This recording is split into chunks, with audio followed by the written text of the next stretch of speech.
pledge allegiance to the flag of the United States of America and to the republic for which it stands, one nation, under God, indivisible, with liberty and justice for all.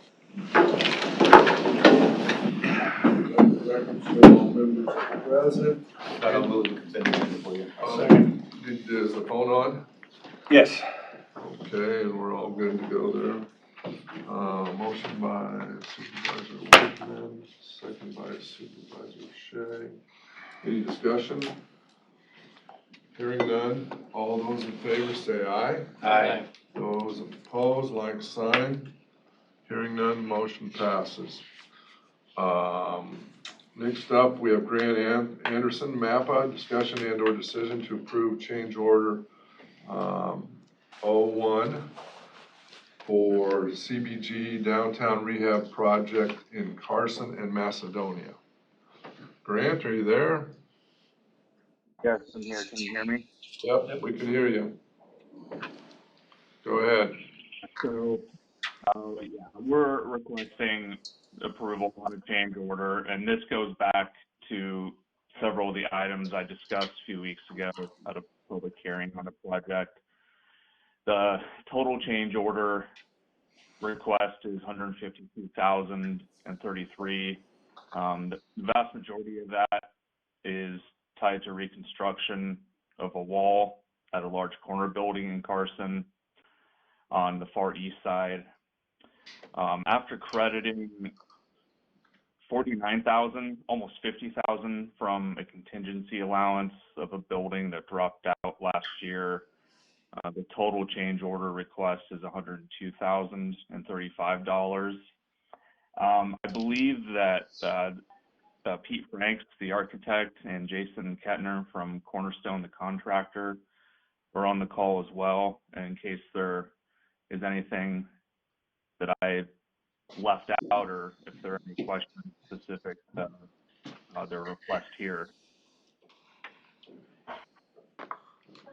Grant, this is Tim Wickman. The total increase in the project's $102,000, correct? Correct. Where's that? Where are those funds coming from? The CDBG grant and the IOS money that both cities received. There's still quite a bit of grant funding left to the project, so Okay. those two sources. Does the county have to front any of that? Well, we would still have to request that the CDBG portion be fronted, and then also, like I said a few weeks ago, I would try to expend that money sooner rather than later, so it's not being floated or tied up with the county anymore, or any more than it has to be. Okay, is it possible you can put together a spreadsheet, let us know where we're at on that? How much we've contributed, how much we've been reimbursed for to date? Yes, I can do that. Okay, I'll get that to you today. all right, thanks, And Grant. and then the balances that are still available too, will that be part of the spreadsheet? Yes, it'll have all the sources and uses of funds and everything that's been paid out and reimbursed.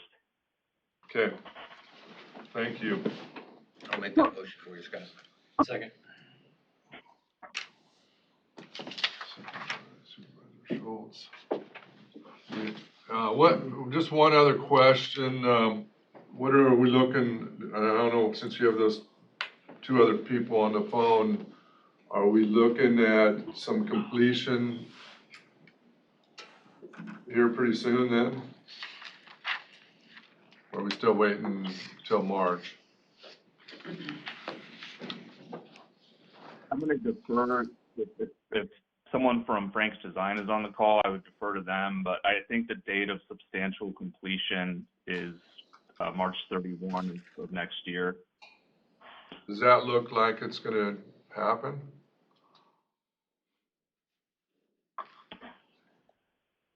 Yeah, I believe Jason, so. are you on the call? So, this is Pete Franks speaking from Franks Design down in Glenwood here. I think there's two things I would point out as far as the schedule. One is that for all of the properties except for the one with the big change, the lodge in Carson, we are done or very close to done, with the exception of a couple long lead items. For example, we have some storm windows that are delayed due to supply chain issues like everything else.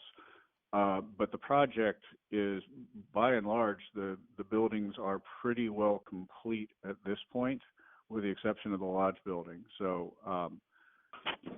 we have achieved substantial completion on several of the properties. We're near substantial completion on several of the other participants. And then the lodge building, we're looking at an April 1 date right now if the schedule holds. Okay, thank you. Any other discussion? No. Okay, all those in favor say aye. Aye. Those opposed, like sign. Hearing none, motion passes. Next up, we have Jason Slack, Director of Buildings and Ground, and Jason Roosh. ServPro discussion and or decision to award bid for mold remediation at the Veterans Affairs Building. Who's taking this, you? Out of our three bids, ServPro was low bid, by quite a bit. Would the board like me to read off the bid tally? Yeah, that'd be fine. You could. Okay, Belfour USA Group, Inc., was $142,717.71. Paul Davis of Omaha was at $81,362.42. ServPro was at $36,770.84. Are you sure you got everything? I am sure. Okay. Come back to So, yeah, that's the first thing I did is I got on the phone with Jason once I got his bid. I wanted to make sure he had his ducks in a row. And I can let Jason kind of take over the conversation here. Yeah, after talking with Jason here and figuring out what was going on and where the large spread was at between the total of the three bids, not where it was at because I'm still not sure that I haven't seen the other bids, but I had a discussion with him that our company, we have many veterans inside of our company. We want to make sure that we're doing the right thing, and we also focus on doing the restoration portion of the work that we do. A lot of companies in our industry, unfortunately, they come in and they just want to tear everything out and replace everything, and that comes at a much higher cost than fixing what's fixable. And so my belief is that that's probably what happened. These other companies probably said, come in and said, rip out all the carpet and replace all the carpet, rip out all the cabinets and replace the cabinets no matter what. By looking at it and the inspections that we've done, as well as Terracon, the hygienist who was originally on site to discover the mold, and the findings that they have as well, we believe that most, if not all of the cabinets will be salvageable, and in that case be able to be reinstalled rather than having to purchase new cabinetry. I didn't have a bid together quick enough to show worst case versus what we believe to be the case. But if we have to replace every single cabinet, we're still only at $59,000, which brings us a little 20 grand less than the closest bid still. And that's every single cabinet that we're taking out being purchased new. And we just don't believe that that's going to be the case. Okay. So he's saying, you know, the worst case scenario is gonna be less than our next high bid. So, Okay. Cool. I'll make a motion to approve. I'll second. So I can make a motion to approve ServPro. For 36,770. 36,784. Jason, Is that right? are we then going after the bonding? Are we going back against the bond of the previous? for paying for this, Yes. I don't know how the board, is Okay. paying for it. Okay. Just, Who was the second? Shane? yeah. Thank you. Do you need an account or line Either- item for this, or What's that? do you need an account or line item for this right now, or just let Mitch figure it out? Yeah. Mitch can figure it out. Yeah. We should give me a copy of the amount. So. Yep.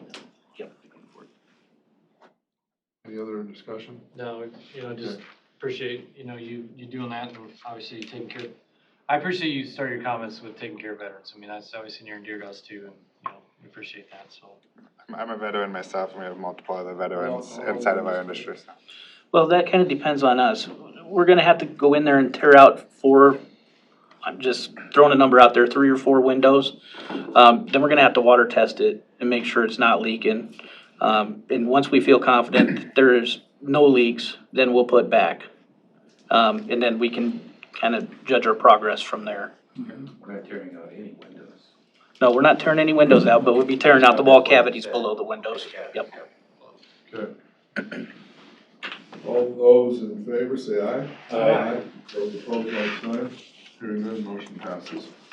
Thanks, Mike. Okay, Thanks, next Jason. up, we have Jason Slack, Yeah. Director of Buildings and Grounds, and Department of Public Risk and Safety Manager, update on temporary ADA ramp enclosure. No action needed, discussion only. So, and speaking with Jeff Olson, last week, we were trying to get them set up to start on last Saturday.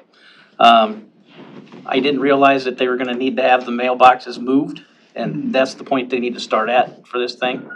So, we didn't have enough time on Wednesday of last week to get a hold of the Postmaster General and get those mailboxes moved with Thanksgiving and stuff.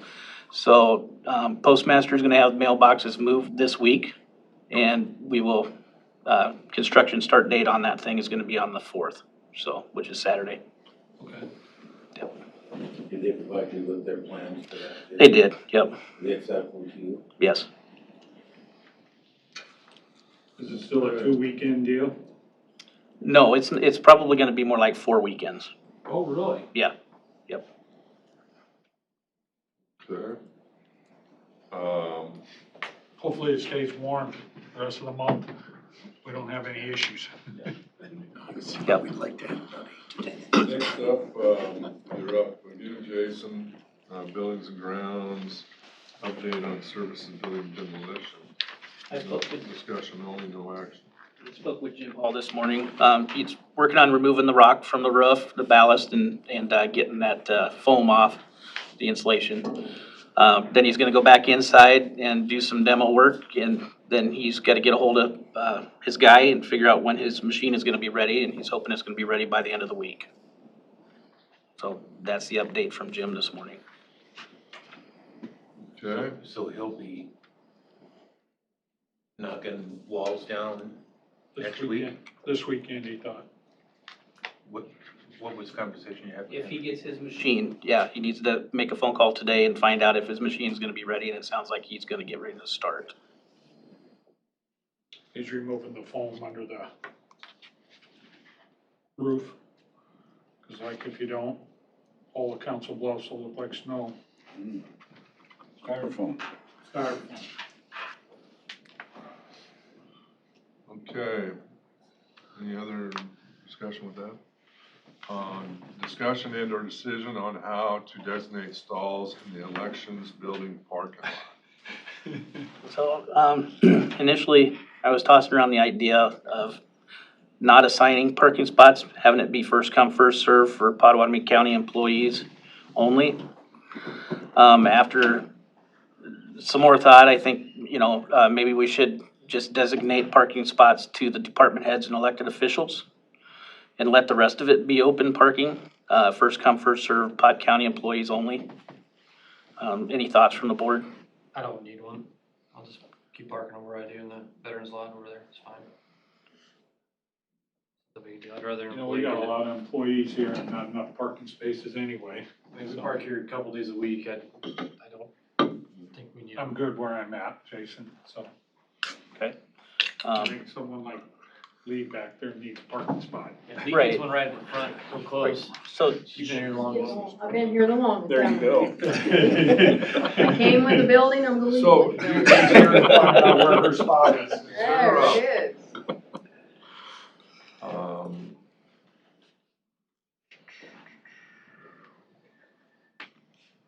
This map is hard to see. So how many stalls did we, there's a total of 50 parking stalls in the new parking lot. 2 of them are handicap. How many Do you know how many employees we need? I mean, is that enough to cover them all? 2 of them It's are not in. enough to cover all the employees, no. I mean, we lost 65, I can't remember if it was 65 or 67 parking spots that was over at the services building. So we lost those. We're gaining 50 back right now. There are 2 of them are handicap. I didn't think that was within distance requirement for. I'm not sure exactly if that was required by code or what, but they put 2 right close to the elections building, which may come in handy during elections, I don't know. Okay. So, Did you say that I think I heard this in a conversation I had with you want to designate 17 of those 52 department heads? yes, And then 33 will be open parking to employees only. Yes, county employees. yes.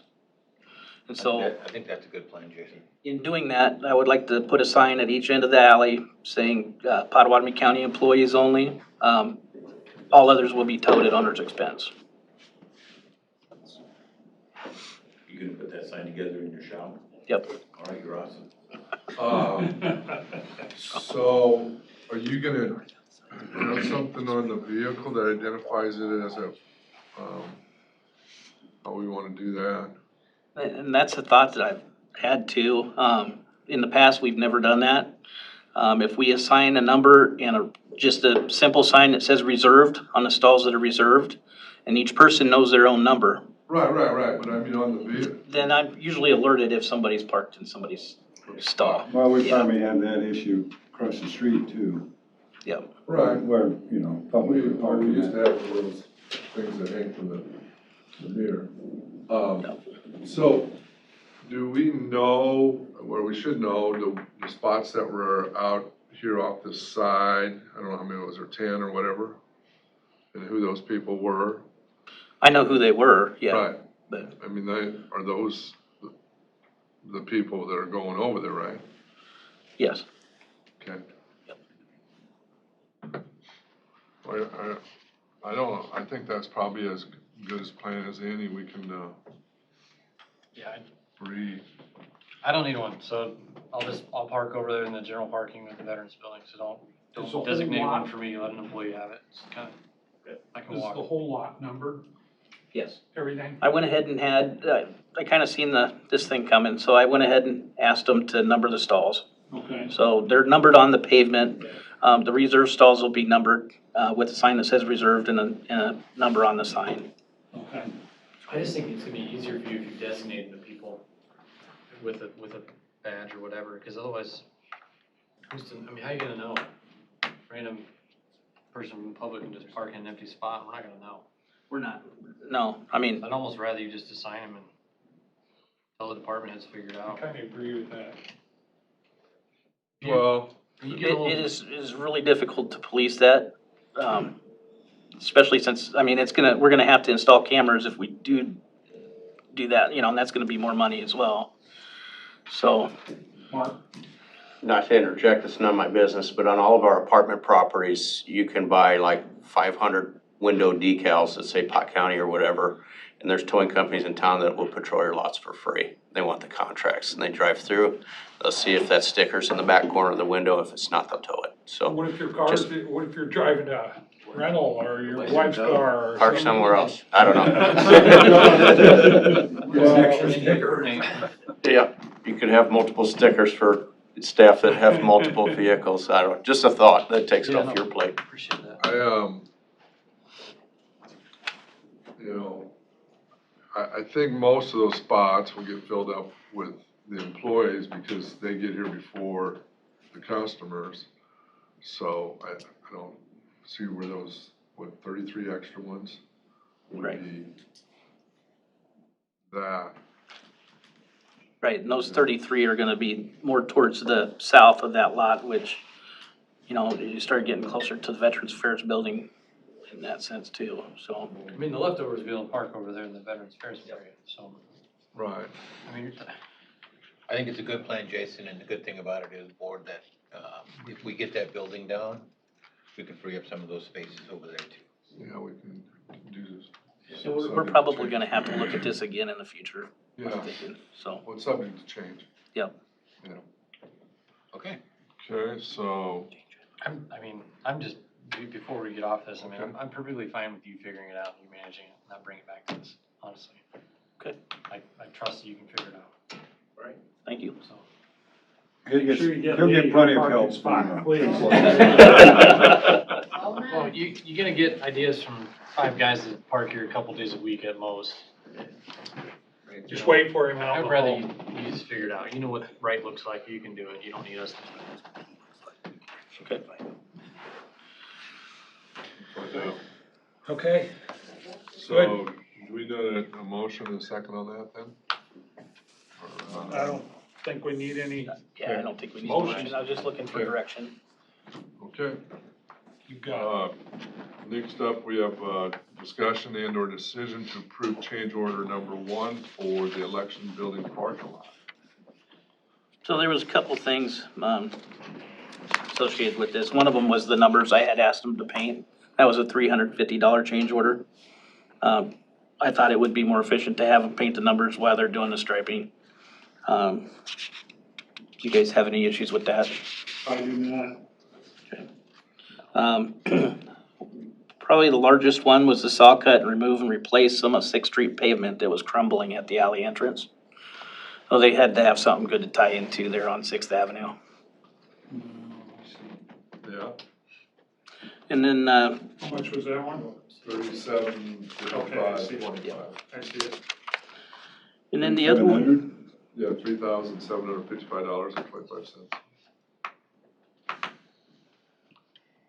the other one was to add an overflow drain to the new sub-drain system that drains the parking lot in order to minimize the possibility of standing water in the lot. So I made a phone call or an email to John Jorgensen, asked him, why wasn't this included in the original plans? He came back, his answer was the parking lot sub-drain system tends to be less effective over time due to silt dirt getting into the rock layer and reducing infiltration. The reduced infiltration rate creates potential for stormwater to back up into the parking lot for short periods. The overflow drain is basically insurance to limit longer-term potential for parking lot drainage issues. That was his answer, so. I was surprised that we lowered that whole. It is pretty low, I Well, thought. I mean, they took dirt Yeah. out, they lowered it. I'm surprised we even did that. I was kinda surprised too. I mean, we're all looking at it when they're grading that down. Engineer, there's probably some reason for it. but- Why did they take the dirt out? I'm not sure, Lynn. I'm not sure. That's. Maybe they needed some Yeah. dirt somewhere else. Scott will make the motion to approve that change order, $5,555.25. I'll second it. I did. Jason, for what it's worth, I think it's looking really nice so far. I mean, really. It's an improvement to that whole area, so. Also on update on the lighting there, Mid-American Energy is gonna install lighting there's 3 power poles that go along that alley. We're gonna have 350 watt LED lights shining to the west, and then a 250 watt shining off to the east onto that center portion. Nice. So I think that's gonna be enough lighting there. And that's, Maybe we put a fence up still? yeah, the fence has still gotta go up. They plan on being done with the fence sometime midweek next week. Oh, So we should have that parking lot turned over to us by the end of the week next week. Okay, cool. Yeah, I just was walking by and saw that house there and I was thinking, man, they're gonna hate it when people are shining lights right in there every morning, but perfect. The west, the lights that are gonna be facing west will pretty much stay within the property. They're supposed to, yes. I spoke with Mid-America this morning. It's supposed to just illuminate our parking area. Okay, So, and that gets tacked on to the bill for the elections building. I think it's something like, for all the lights, it's just over $20 a month. okay. Great. Any other discussion? Hearing none, all those in favor say aye. Aye. Those opposed, like sign. Hearing none, motion passes. Okay, next up, we have Jeff Walton, Larry Klein, and Thank you. Peter. Tom Collins. Peter's not here. Oh, okay. Tom, Coleman. Yeah, if you want some tow company names. okay. Thanks, Jason. Regional Waterboard update on Pioneer Trail Waterline project. Tom, are you, or who's gonna lead this off? I'll take the lead. So So gentlemen, back on the 2nd of November at the meeting, you asked us to come back to this meeting and give you a update on exactly what our starting rate is going to be for the Pioneer Trail project. After going through, I can give you a long-winded answer that explains all the factors that went into it. The bottom line is the base rate will be $59 a month for the first 1,000 gallons, and then $9.25 per 1,000 after that. Nine what? $9.25 per 1,000 after that. Is that what I'm paying? I am not sure. I don't know which account you're on. Are you on our Urban Bluffs account? He's in Underwood. Yeah, okay, so it would be off the And you're Urban Bluffs. rural, right? Yes. Yeah. So you're like, right now, you're $53 for 2,000. And I'm sorry, what's the projected rate for this one? 59. This will be For 59. 1,000, and then 925 for every 1,000. What do I pay for every other 1,000 gallon? I think he's not. You start at $9.25 per 1,000. Between gallons from your first 2,000s included in your 53, and then after that, it's $9.25 a gallon for the first 8,000 over. When you hit 10,000 gallons, then it goes down, and then when you get 20,000 gallons after that, it goes down again. So that's the rate that's currently in place up there. Realistically, we're gonna be at close to $70 for each house. What's the average each household uses? Well, again, that all I depends know, on the family, so I can there's an look at what we have. So right now, on an average family that is just husband and wife uses between 500 gallons and 2,000 gallons a month. We have several older couples whose kids have moved out and they use less than 1,000 gallons a month. So your minimum's gonna be 59. Right, You so know, the minimum, I mean, and then if you you add have a- 6% wet tax and et cetera. And then the next one's gonna be another 9.25 for Correct. 2,000. So for to $59, equal so Tim's I rate. got this correct, it's for 2,000 or 1,000? 1,000. Okay, and then it goes, Just for- okay, Yours And then is it's for 925, 1,000 over there. okay. On a- 53 for 2,000. And is that good until they change every year, or how's that work?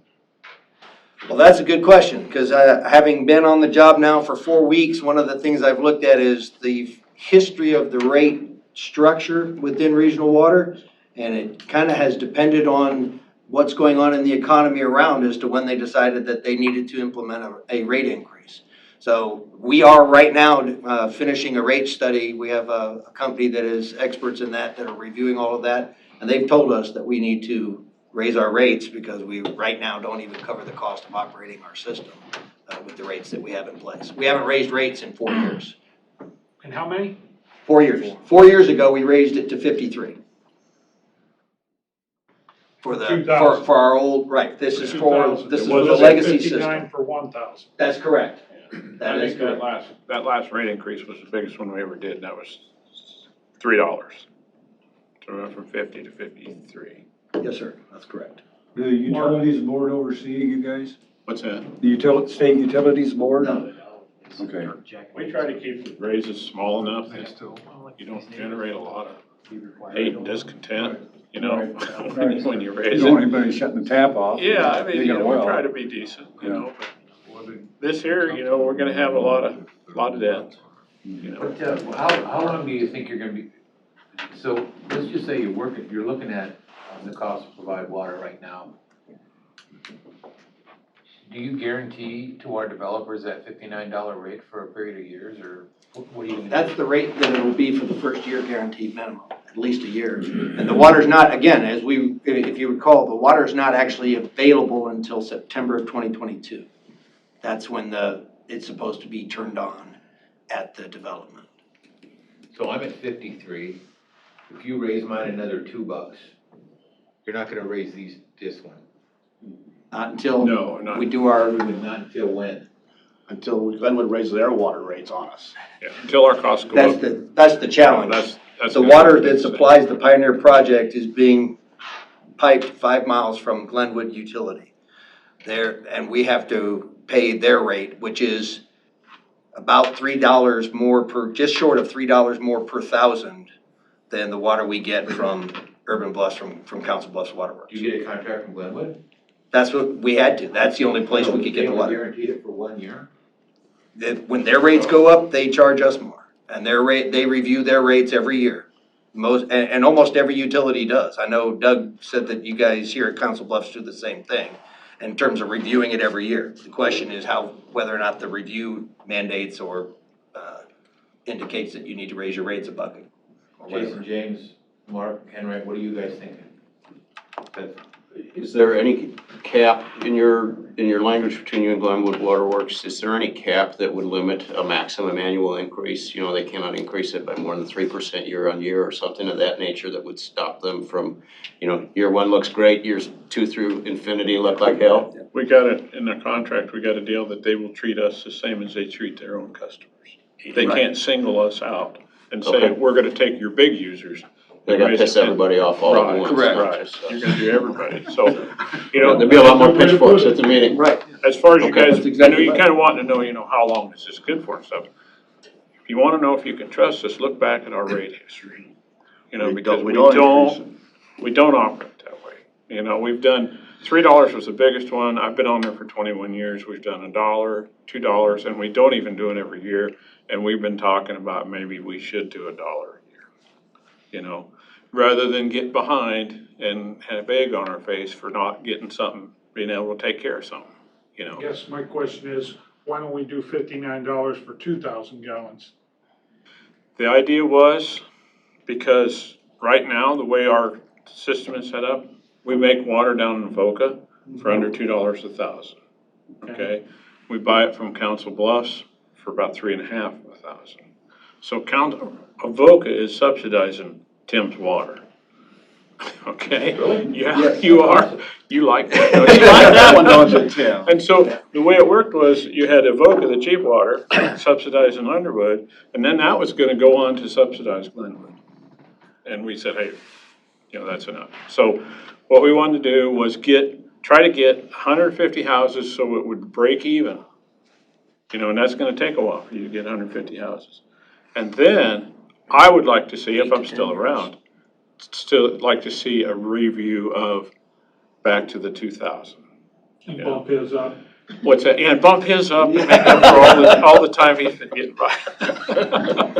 But, you know, that's kind of, if that helps, you know, where I'm coming from.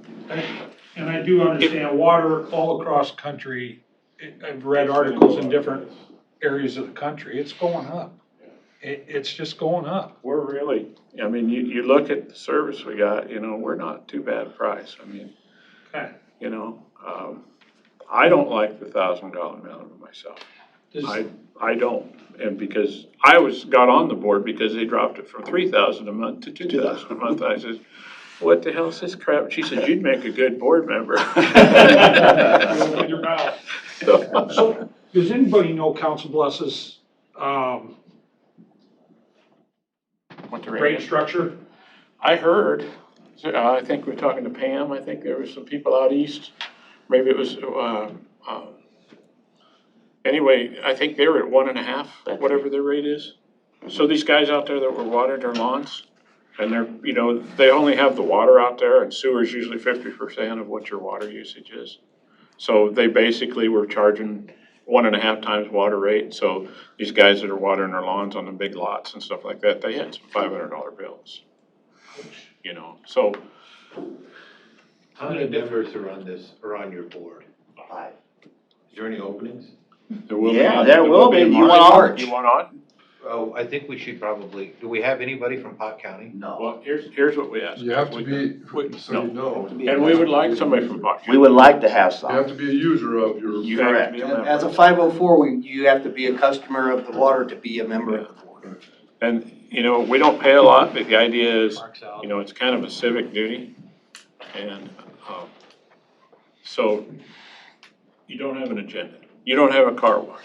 You don't have a special housing edition. You want something done with, you know, everybody's on there, what's best for rural water as the group. And that includes Tim, that includes Glenwood, you know, and that's kind of our attitude. We try not to, nobody has an agenda of what's the best rate I can get for myself. And nobody gets a break.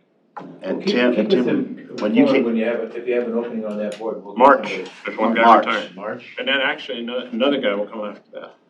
and Tim, Larry Kerr was from Underwood when we first got into the town of Underwood. He was on the board, but then his wife got sick or whatever, and he said it took too much time. So nobody from Underwood or in that area from Urban Bluffs came on board or whatever. How often do you meet?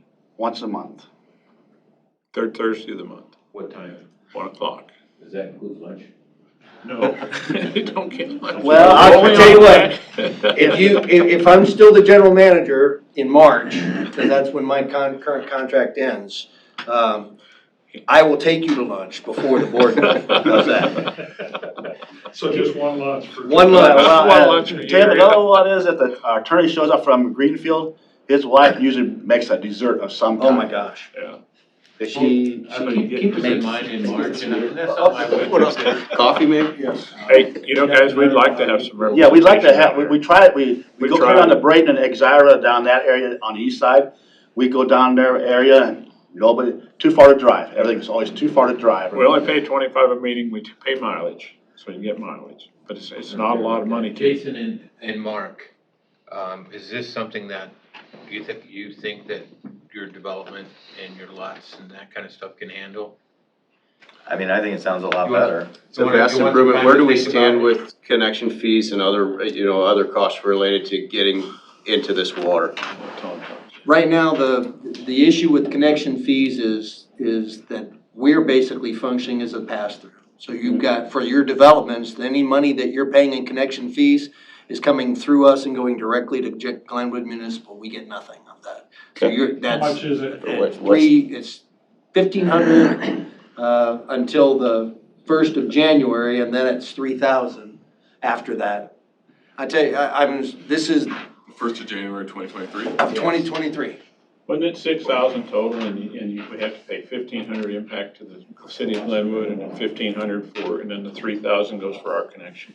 I mean, No, the name. we have 1,500 for our connection, They're not. Oh, and the other 3,000 goes to Glenwood. I mean, Oh. That's the way I think. You're going from 1,500 to 3,000, or Glenwood is? Wow. So there's a So is that $1,500 development? fee that the homeowner pays at the time of connection to you, and there's an additional $3,000 per lot fee to Glenwood, The making lot it fees that goes a to total of Glenwood Utility. $4,500 per lot. That's Is my that- understanding. I would have to go back and look at it.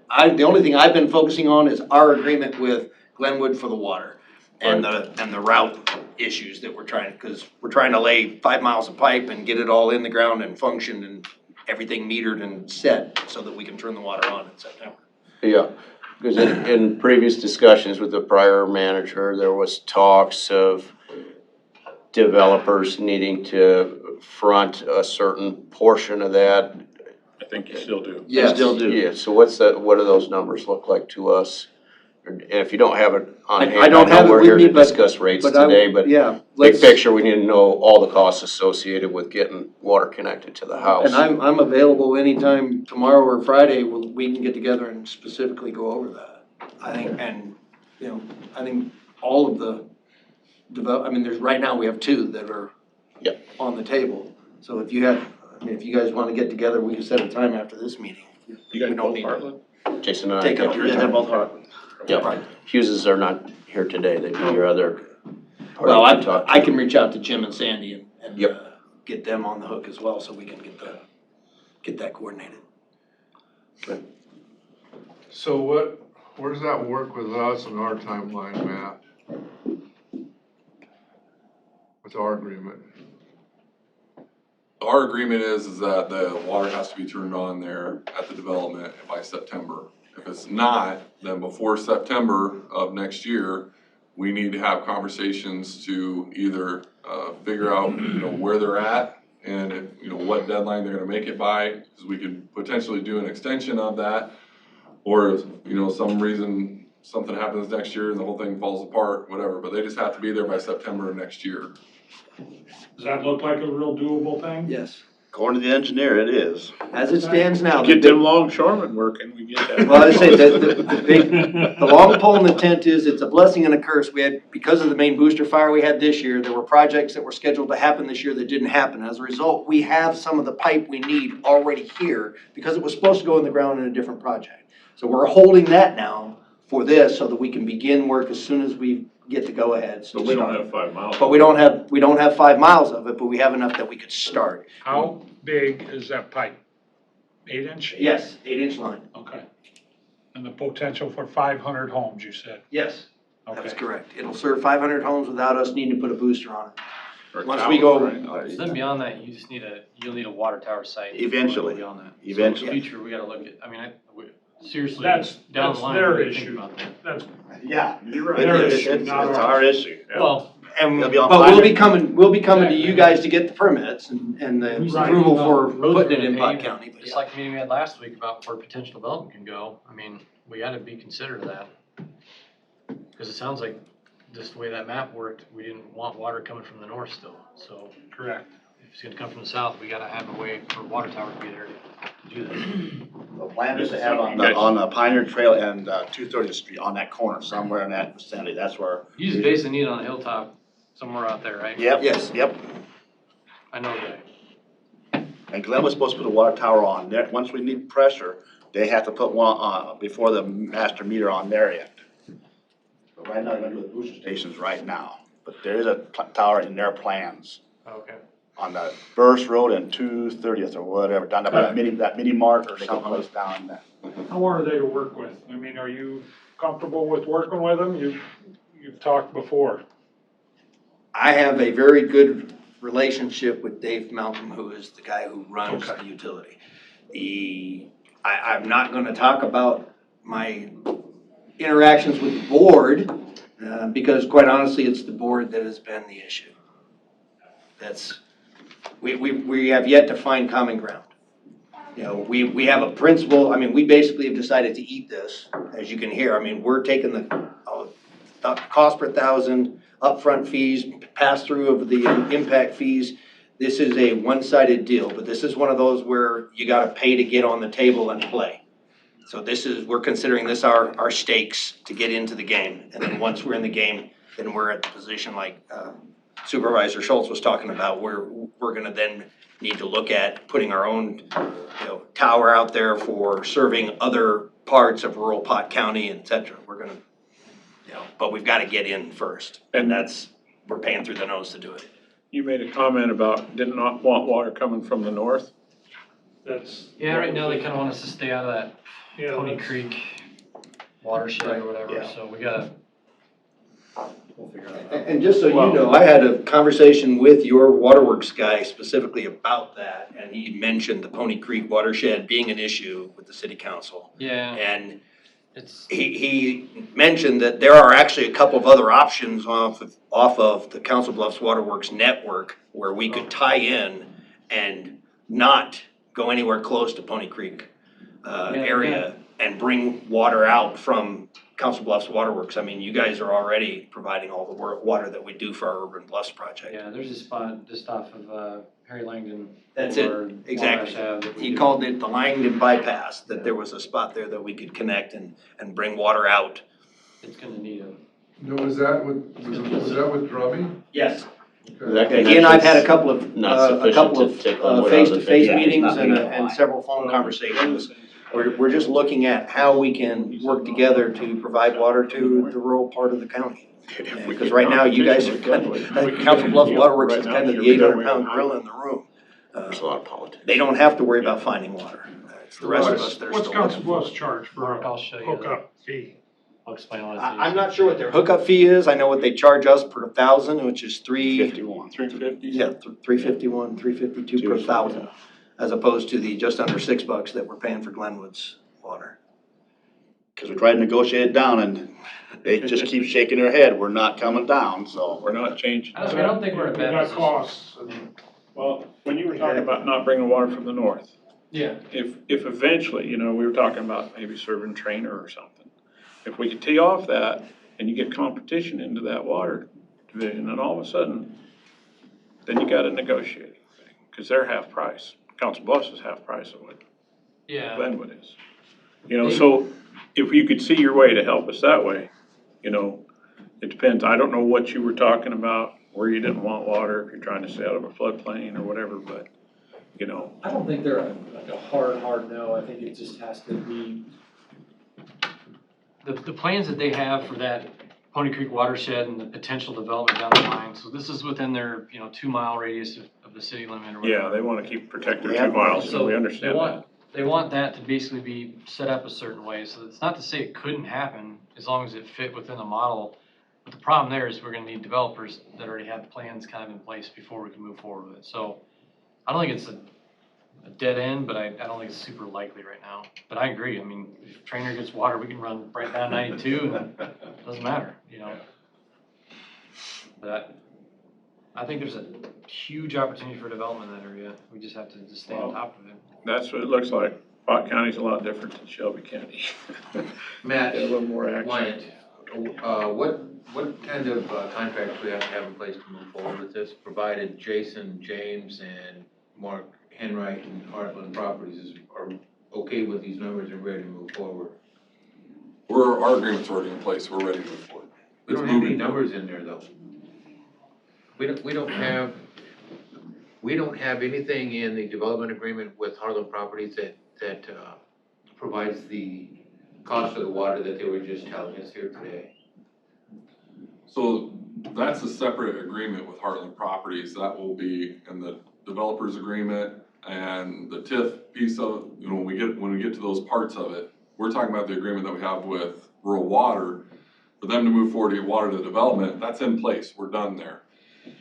What had scared us back a little bit was just making sure that we had affordable water rates on there for the residents. And a quick breakdown of it would be a comparison between water rates where you're living right now and then the water rates where they gave us. Family of 4 on average uses 12,000 gallons a month. At these water rates that they just gave us, they would pay $160.75 per month. That same family of 4 is paying $145.50 per month at your area. So that's only a difference of $15.25 per month. To me, that meets what I would say is a acceptable leeway for new infrastructure that's getting put in for this development. That $15.25 difference, and I mean it's just based on your average family of 4 water usage. So I think that kind of meets what we needed to hear from them. Other than, I mean, I would like to hear a little bit more about the connection fee rates to understand what it's going to do to their lot prices. I think the developer is going to want to know that, so then that way they can plan accordingly on the sale of their lots. But other than that, I mean, everything else is moving forward. Well, if we don't have a confirmation from Heartland and Jason and Mark that they're willing to move forward with the numbers that were provided today, then I don't wanna go forward with the water line. If they say it's too high, we're gonna put in wells, why would we put in a water line? If you guys put in the water line, we don't have that option right now.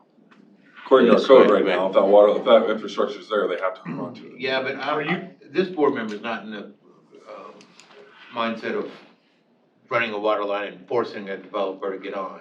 I mean, we need to work together on this and that's what we're doing. If those numbers are okay with you guys, I haven't really heard Jason say anything. I wanna hear something too. I would say the rates, the 12,000 gallons seems a little high, but I don't, is that's what you got for a family of? Because of teenage children. Is it, okay? Yeah. But I would say the rates, they seem acceptable. We just have to figure out, just know for sure what these, hook on and tap fees are gonna be. Because, the discussions we've had is we're not passing that all on to the buyer. We're gonna, indirectly, we're gonna build in the price of our lot. We think it's gonna be unattractive for someone to buy a lot and have to write a check for 6,000 or whatever the number. So we'll probably structure something where that buyer maybe has a $1,500 tap fee or a $3,000 tap fee, something less, because it's not gonna be a good feeling to buy a lot and then have to write a check to someone for $6,000 and then get a water bill too that's a little higher than normal rates. So that's just my marketing view of it. You guys can figure that out though. I mean, Yeah, we can, it's gonna be a number shuffle. I mean, it's gonna make us we're gonna get less for our lots indirectly, cause we're gonna have to eat part of that in our lots. I mean, if you went to 2 acre lot, what's the difference in your, we're talking 40 homes or something, difference between? 88 versus 56. Yeah, so I mean, just the sheer fact that we get water there, we have that many more homes that get built, plus that more taxable value, it is absolutely advantageous to us to move forward with this. What's the taxable value of that first edition? Have you got a? The guesstimate? 56 versus the 88, Yeah, the 88. what'd it come up, Mark had it. 56, would be 28 million. 88 would be 44, based on the $500,000 You're- piece on the house. You're going up from there though, correct? And we, we've had the discussion, well, the 2 acre lots, we don't get as many lots, but we don't have to put in all the interior water lines either, which is 700 grand, or probably it's more today than when we did our original estimates. So we don't have that expense, and, we can get a little more money out of the 2 than the 1, but it's not, but ideally, we all, I think it's better to have more density, have water, it creates less issues with septics. Everything about it having water just, to me, makes it better, as long as we can make the lots at a marketable price. And if we had 88 lots available today, we'd be pretty excited. We just don't know by the time this kicks off what's gonna happen with the market.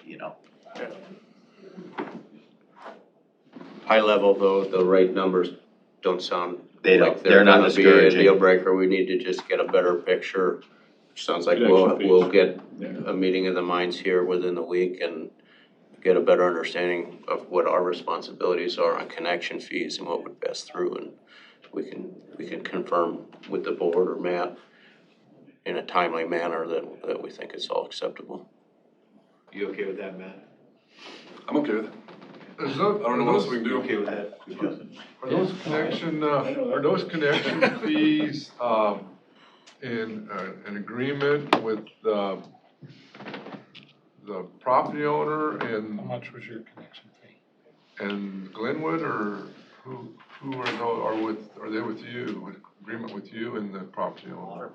Well, you're right, the water purchase agreement is between us and the property owner. The connection fee, because it's basically, like I said, we're acting as a pass-through for those Right. fees that go from the property to Glenwood as the provider of the water.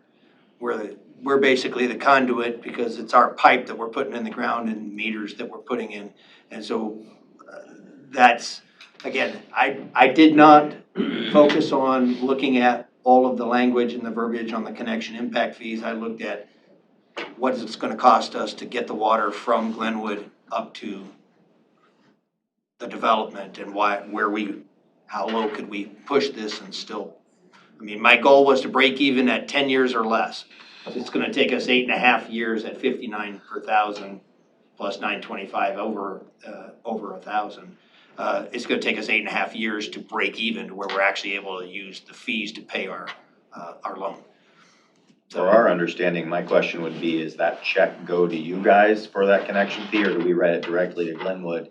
And if so, is there any protectionary thing in there that, it sounds like already Glenwood's making it 6,000. Is there anything that says they're not gonna make it 9? Does your agreement say they also have to, what's the connection fee in the city of Glenwood? Is it 6,000 there? Well, I don't know what it is down there. And I think I was wrong when I was here last time, because I stated that their Glenwood City Council was $65 for a user there. And we got to talking, they said, we don't know where that number come from. Well, I says, well, it came from the back seat when we were driving down here, somebody said it. And so I think I was wrong on that, but I don't know what Glenwood's fees are. I think they have like a $5 and a $10 meter fee, and then they charge the same $5.75 per thousand for their users down there. And then there's probably another fee. What the hookup fee is, I have no Hookup idea. fee, we don't. We just wouldn't want them Is to. it 6 or 45? Cause I heard 3 to Glenwood and 1,500 to you. So you're saying 6,000? See, I'd heard 6, and I I heard heard 6. 3 to Glenwood. You guys were gonna have to upfront all your lots. You do 88 lots. I was thinking you had to do all 1,500 all at once, because they want their impact fees right away before they turn tap.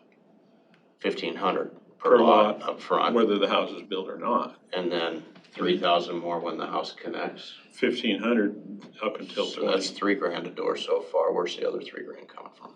I think isn't part of our construction, It's part of our construction. to try to 5 get, miles to get, to get to get it water pipe up to there, yeah. So Did you say the cost was going up to 3,000 then next year, or? They have an That's their impact fee. impact fee, that they notified us that after or on January 1st of 2023, the impact fee will go up $1,500. What is their impact?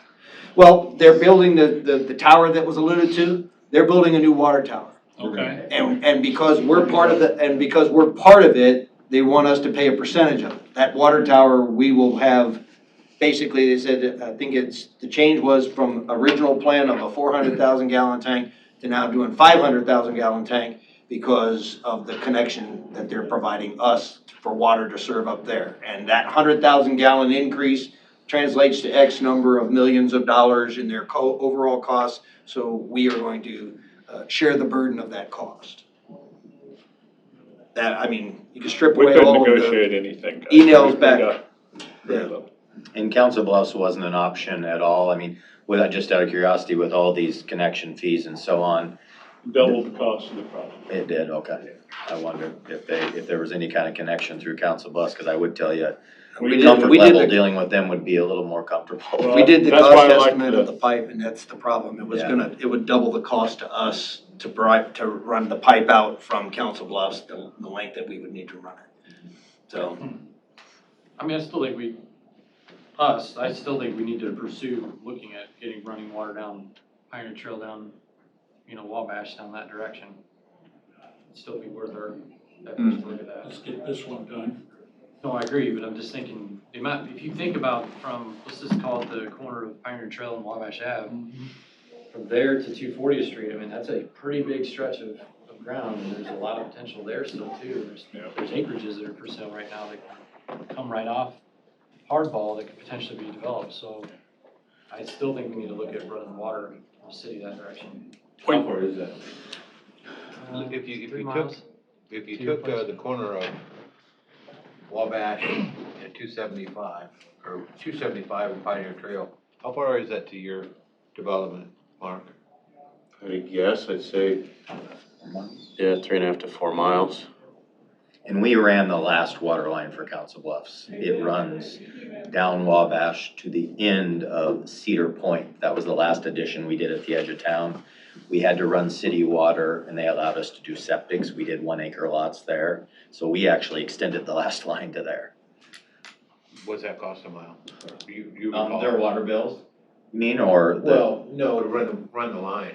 It's been probably, I don't remember how many years ago we did it, 6, 7 years ago probably. I mean, is that completely out of the question here? Yeah.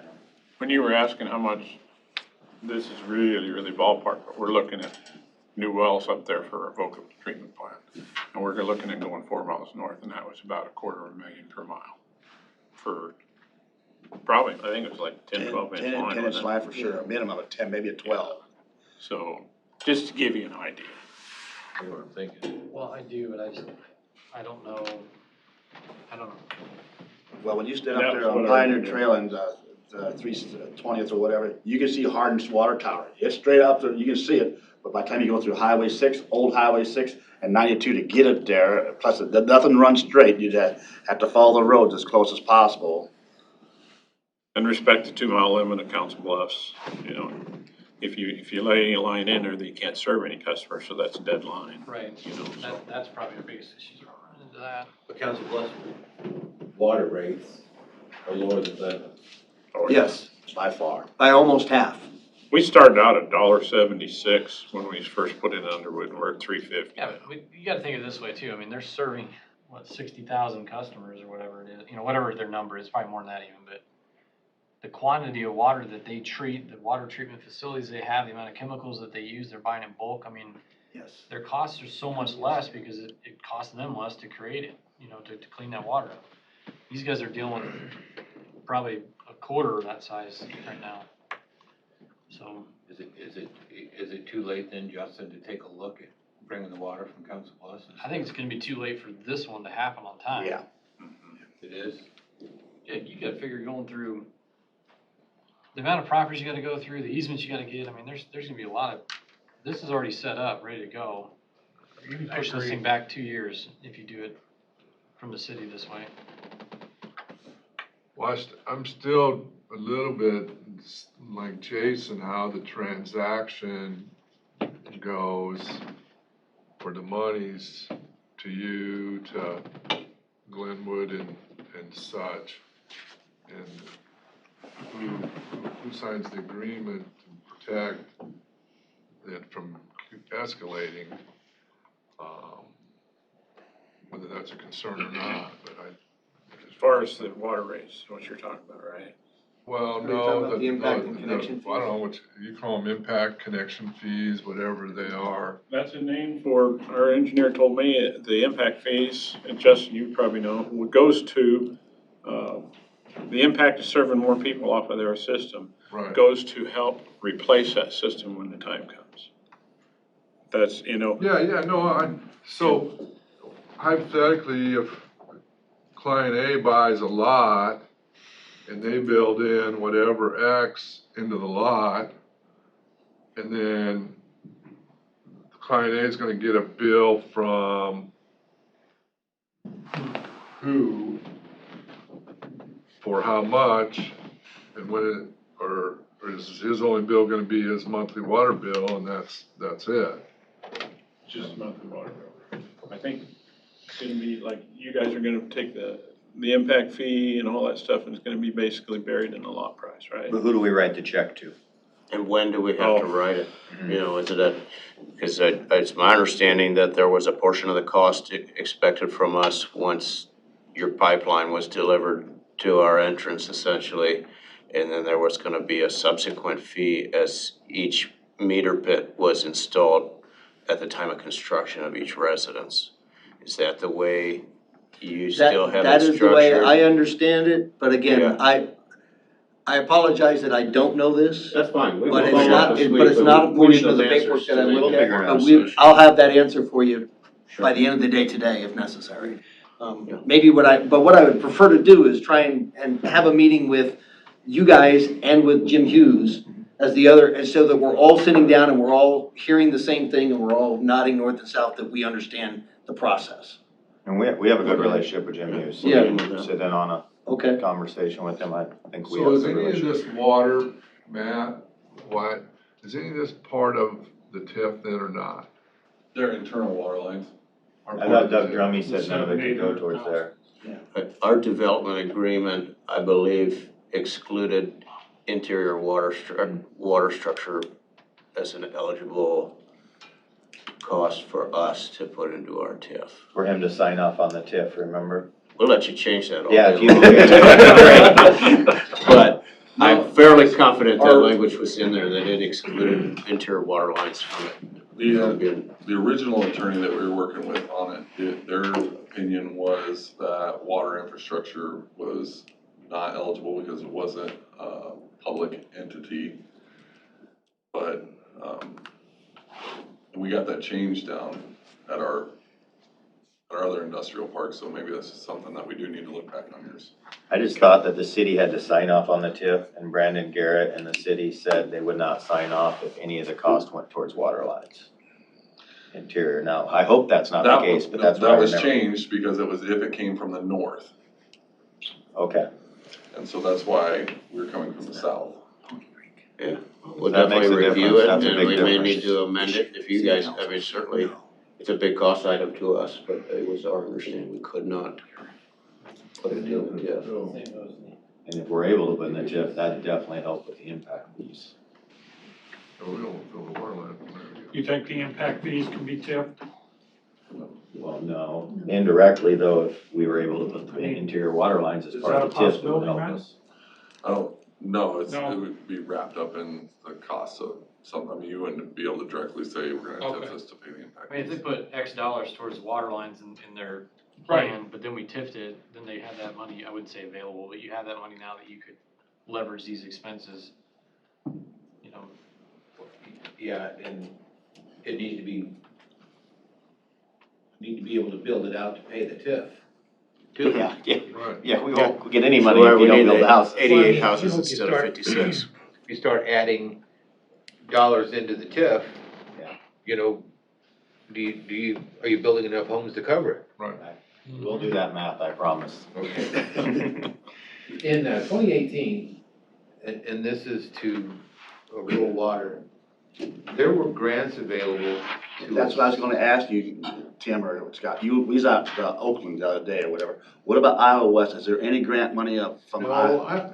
when I put my water line in from rural water, I don't remember if it was a federal grant or some kind of a. Rural development or Rural USDA? No. Okay, this is our added user program. I became familiar with that this week, and it scares the hell out of me, to be quite honest. Basically, what we have been doing is the rural water has been helping pay the cost of you putting your line from our pit to your house. After a project's done. After the You did project's yours finished. After Underwood went in, we would pay the first $5,000. Yeah. Okay, so if we had to go half mile and it was $8,000, you were on the hook for 3, we were gonna pay 8. You were gonna sign an 8-year agreement that you're gonna keep that water for that long. I think I did that. Yeah. So, will any of those dollars be available here? In this I project? don't know why not. We had- Well, the LMIs, that's where they're. Well, no, we're talking about added users. Yeah. Right, but the whole point is, what we've done is we've bundled a couple $100,000 of self-financing credits that we were using to cover part of the cost of insulation for the homeowner to get their water into loans that we've gotten from the Department of Agriculture. And the reason we were able to finance those at a reasonable rate was because the LMI was low enough. We were talking about income levels that were below the average. This project doesn't look like the LMI is gonna be anywhere close to below the average income to be able to get a good enough rate on a loan to be able to do that. That didn't have anything to do with what I did. No, well, it's what we did was behind the scenes. What we did was, what was going on, what we told you all was, we'll finance the first 5,000. Basically, it's a forgivable loan. In exchange for us paying 5,000 of the cost, you're gonna, like Jeff said, you're gonna sign a contract that says you're keeping your water contract with us for a minimum of 8 years. What that did was that allowed us to get back to at least break even. So the money that we're putting up front on the cost of the construction was coming out of our revenues then, and then we were making it back. We break even at 8 years. We kinda took off down a rabbit hole on added users instead of a project. Yes. Project is the best time to go in, is right when it's happening. That's when you're gonna get the best rate for it, cause everything is all together. You know, you can do 88 homes or whatever, you're gonna bring that. And so that's where that comes in. And so we used to, like, if the LMI study was where RD would give a loan or a grant, you know, they would grant us some of this, but this area doesn't qualify as far as I know. I think the income is too high, low and moderate income study, you know.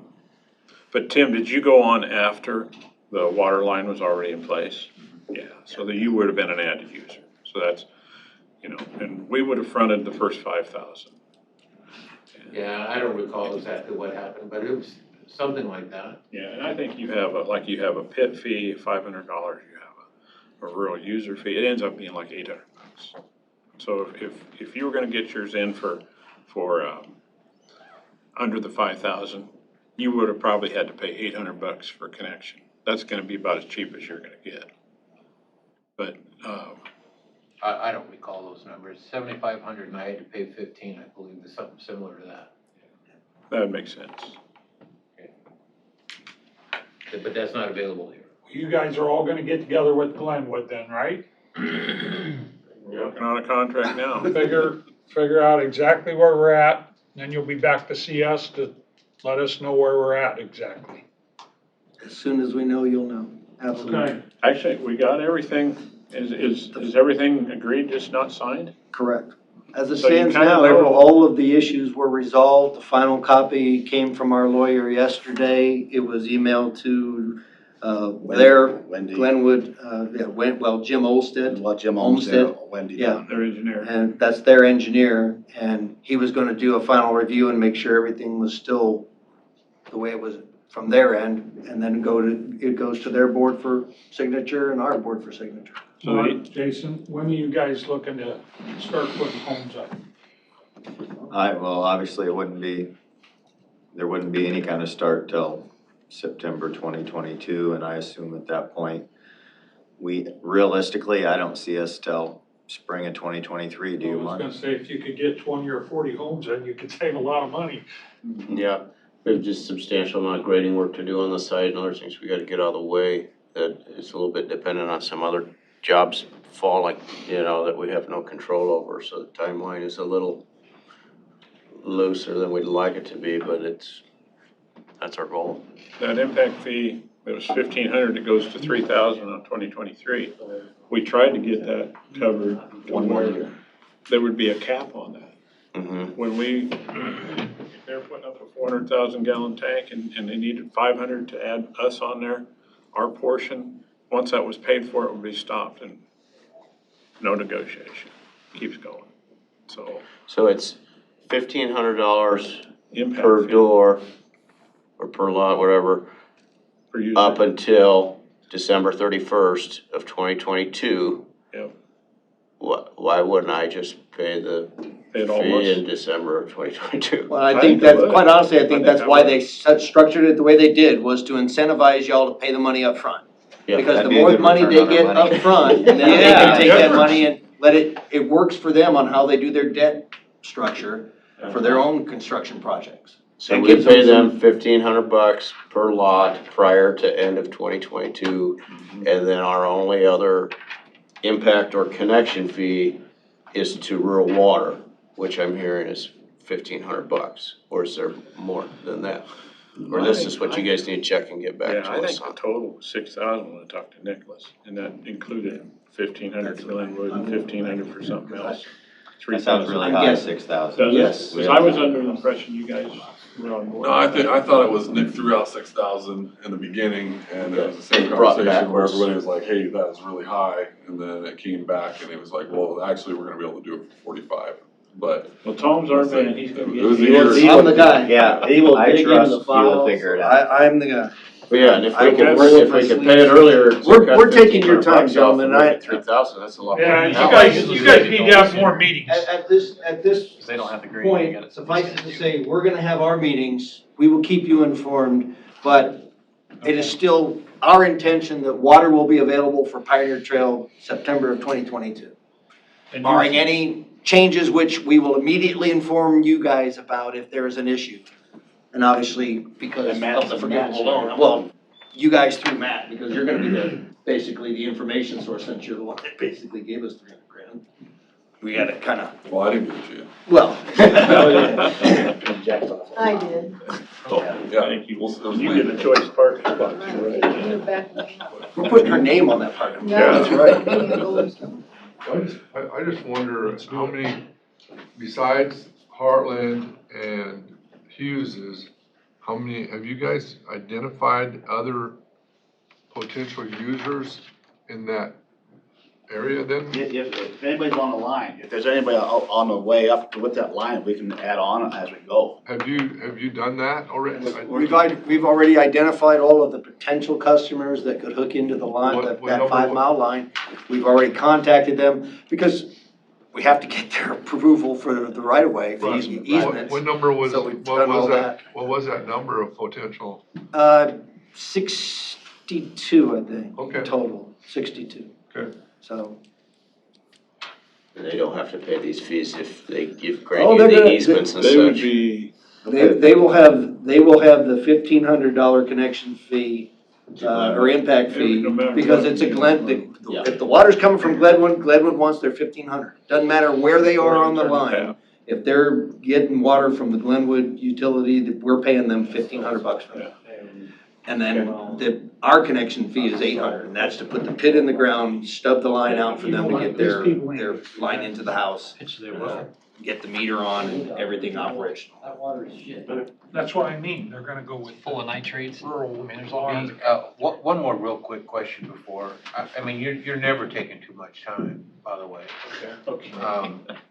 You mentioned that you don't even have enough water line to get the project completed at this point. You haven't secured that pipe yet. Right, it's been ordered, but we're waiting, we've been given that lead time concern from our supplier. So how can you feel that confident that Glenwood can get Distill to build a water tower? Because They're not Glenwood- serving us off the water tower initially.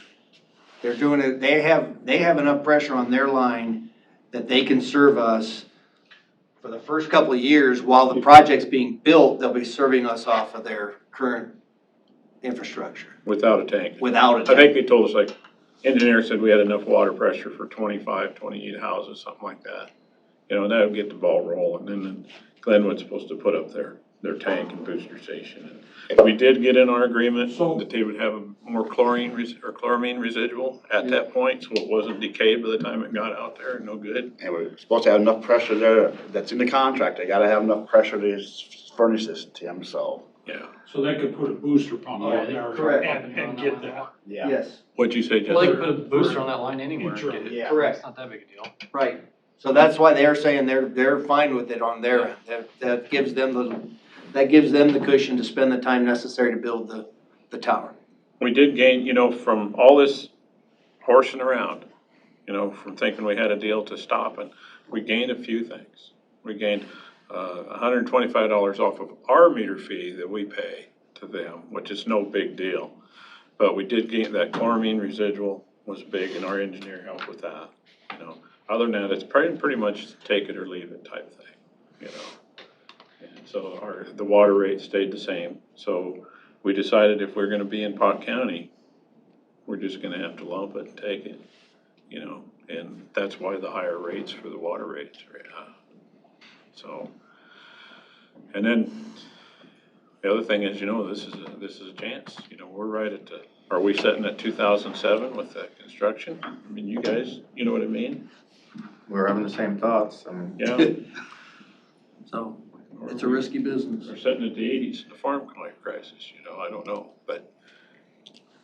So you're sitting at 2020 with, 2021, yeah. No, I mean 2020 when everything is going really, really well. Yeah. Before the virus hit. Before the first Tuesday in November. Yeah, exactly. Glad to hear somebody on the Well, same since you path. said it, sir. I make a motion to approve that comment. No, Okay. Tim, a Keep us little, informed, Yes, please. and absolutely. Tim, a little bit about Tom, he's in the military. He says, I'll get my colonels and my generals and whatever, I'll get that water line out of the USA somewhere or whatever, so. I gotta get behind the backhoe. We will dig the line in and we will have the line. Thanks, you guys. Yeah. Appreciate it. Thank you, guys. Appreciate it. I hope when we get down to next September, if we got a problem, that you'll work with us. That's the because- two guys you gotta please right there. I know that. You absolutely will, we will absolutely work with you. Yeah, just try to keep Matt in the loop. Yeah. Yeah. I do that. The way I see it, the biggest thing you guys need to know is if we got an agreement signed. And then these guys are happy that they know where their fees are. I don't think, you're not asking for another Thanks, meeting, Jason. you just Thanks, want to be Mark. informed. Right. Yeah. Oh, yeah, there you go, okay. Thank you, guys. Thank you. Bye, guys. Keep hammering it out. Oh, we get done. That's the way it should Keep on. be. One day at a time. Or should we get done today?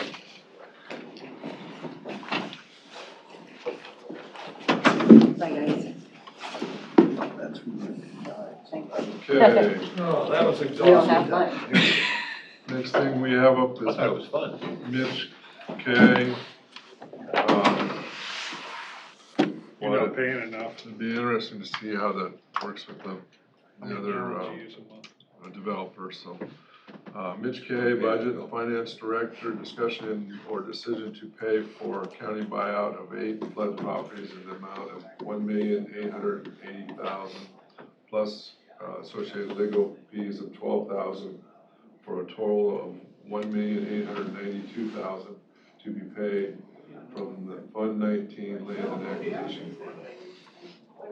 This is the one all approved, the first one. Correct. Is that the one house backed out, right? Didn't one house up there back out?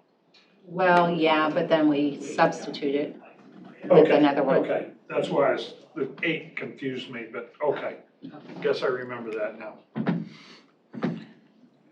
Matt, do you have correspondence from FEMA when we'll receive our upfront money back? No, the only person that we have correspondence from is Terry Brown. Who's he with? Homeland Security. Okay, So he's our FEMA connection. all right. That, I mean, the money's there, right? Correct. I mean, did Mills County have to front there? Mills County did front theirs, the city of Pacific Junction did not. Because obviously it was a massive deal, they didn't have the money to front. When do you expect these funds to be back? 30 to 45 days, it comes back from 2 different sources. City or the state or the feds, FEMA and who? CDBG. That's the state. Mm-hmm. And they were paying 25%. Right, for this round. Okay, This round, we get made 100% whole. so we just gotta front it and it all comes back. Mm-hmm.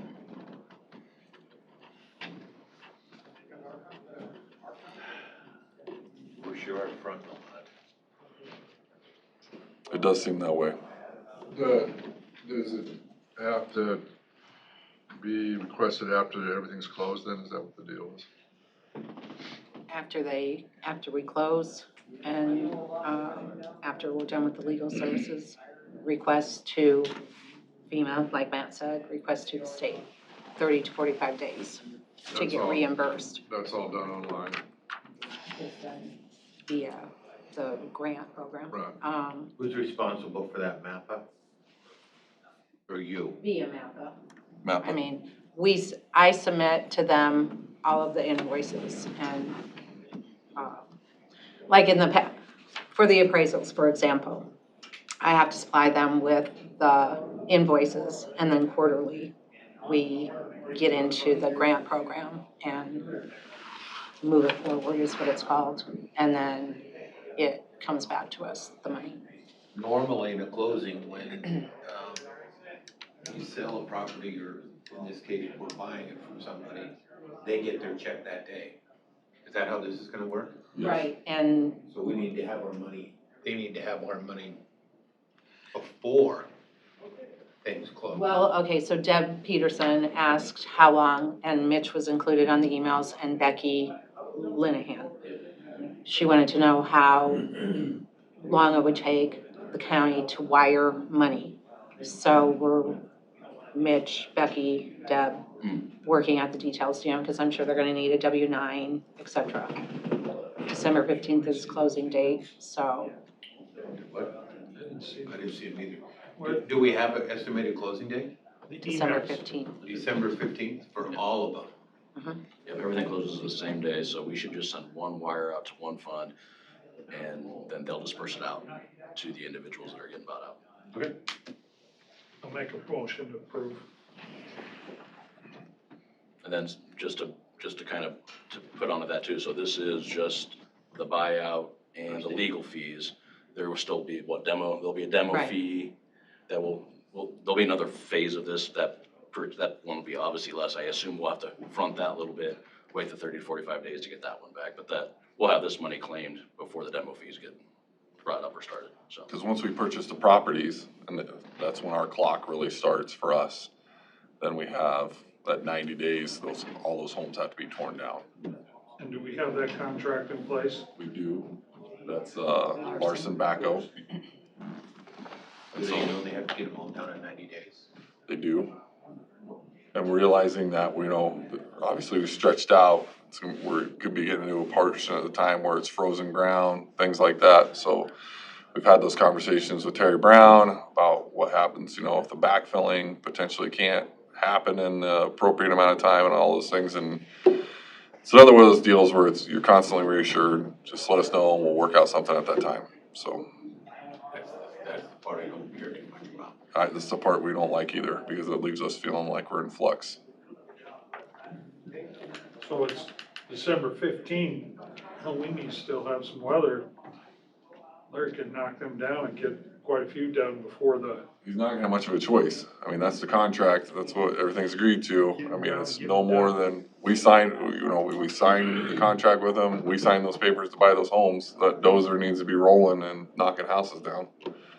I have all the confidence in the world of him getting all of those invoices sent in and getting money back and making sure they have the homes taken down in the right amount of time. Pressure. Wait, you have a motion in a second. I have a motion. I'll second them. I have a second. Any other discussion? Hearing none, all those in favor say aye. Aye. Those opposed, like sign. Hearing none, motion passes. And we're still, waiting to see if there's gonna be other funds available for future ones. yeah, you're working on that one. Well, we still need, of course, make sure that all of you, I know, Justin talked to the state representatives, but anytime you all get a state representative's ear, you need to make sure that you're blasting them on the whole, we need more money from that fund to do these buyouts and not to cut us out. So, we'll reach out to Drew with the chamber as well. I know he speaks to him quite frequently, but we need to get as much pressure from the state level representatives as we can. Dave Seek was a representative that was kind of like, I would say championing it out of the ones around here, so. You didn't get to meet with him, did you? I talked to him. You did? Yeah. You know, Paula will be an asset in this too. Sure. You just need to give her the direction. Right. I'd go ahead and tell her, I mean, yeah. Okay. Next up, we have, Thanks, guys. thanks. Melvin Hauser, County Auditor, discussion and decision to approve and authorize the board to sign resolution number 117-2021 entitled resolution. Can you come see me for like 2 minutes right when you're done? Yes, I will. Thanks. You'll be over there? Resolution authorizing withdrawal from the Iowa Precinct Atlas Consortium.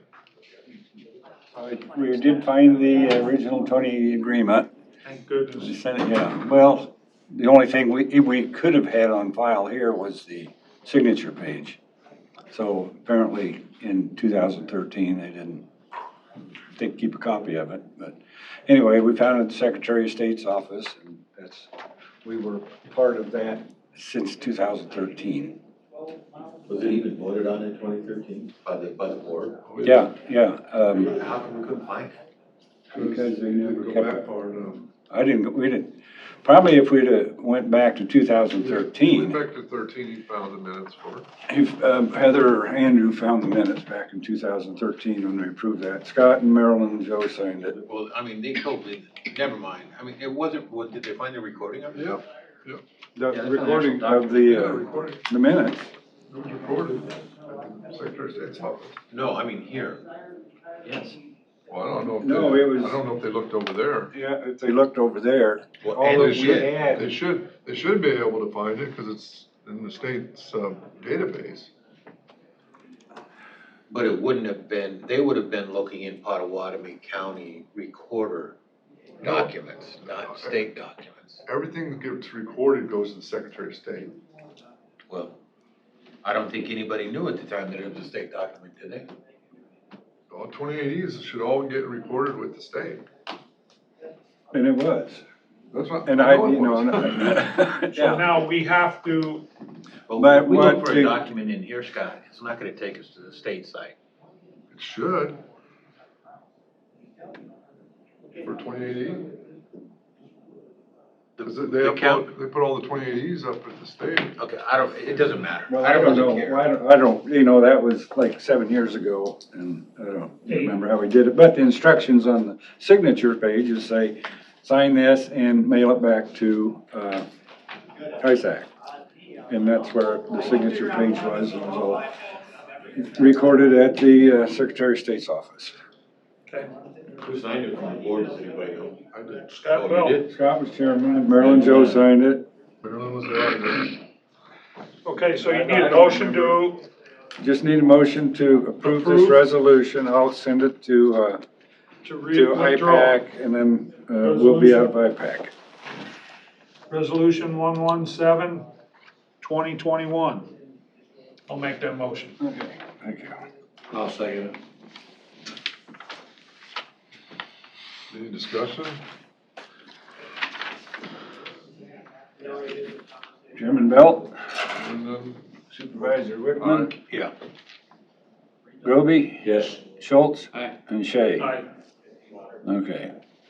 I'll get that sent to ISAC and then we'll be done with them. That's it? Just We're motion done? Yeah, Second. sign that. That worked. Is Leanne back? Yep, she's upstairs.